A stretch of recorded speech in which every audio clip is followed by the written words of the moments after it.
Hii ni Tao Media ikikuletea habari mbalimbali za kimichezo kutoka ndani ya nchi ya Tanzania na nje ya mipaka ya Tanzania. Bwana, leo tuko na wananchi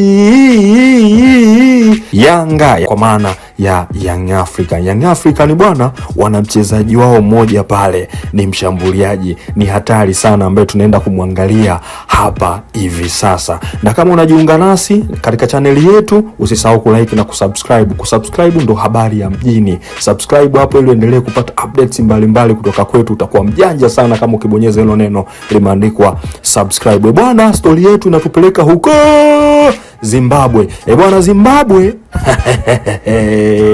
mama mmoja anaitwa Princess Kamoyo, ambaye yeye mwaka 1997 aliweza kujifungua bwana mmoja, mwana wa mfalme Prince Mpumelelo Dube. Yes, yeye alizaliwa tarehe 17 ya mwezi Februari 1997 Bulawayo, Zimbabwe. Ni huyu bwana, nafasi yake ni mshambuliaji. Klabu anaocheza ni Young African Sports Club na kabila lake ni Ndebele. Bwana, makabila Ndebele unayajua?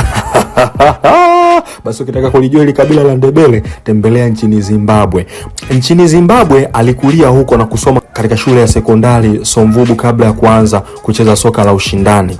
Safari yake ya soka alianza kucheza katika academy ya Highland FC nchini Zimbabwe.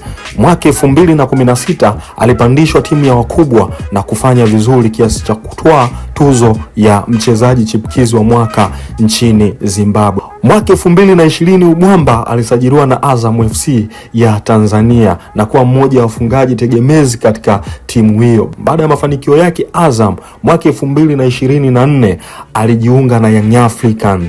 Yanga wananchi. Bwana, kwa nini namuongelea huyu mtu? Namuongelea huyu mtu kwa sababu inasemekana eti Al Ahly Benghazi wanamhitaji kwa udi na uvumba mshambuliaji huyu hatari wa Young African pamoja na timu ya taifa ya Zimbabwe. Hii ni Tao Media, endelea kulike na kusubscribe ili uendelee kupata updates mbalimbali kutoka hapa Tao Media.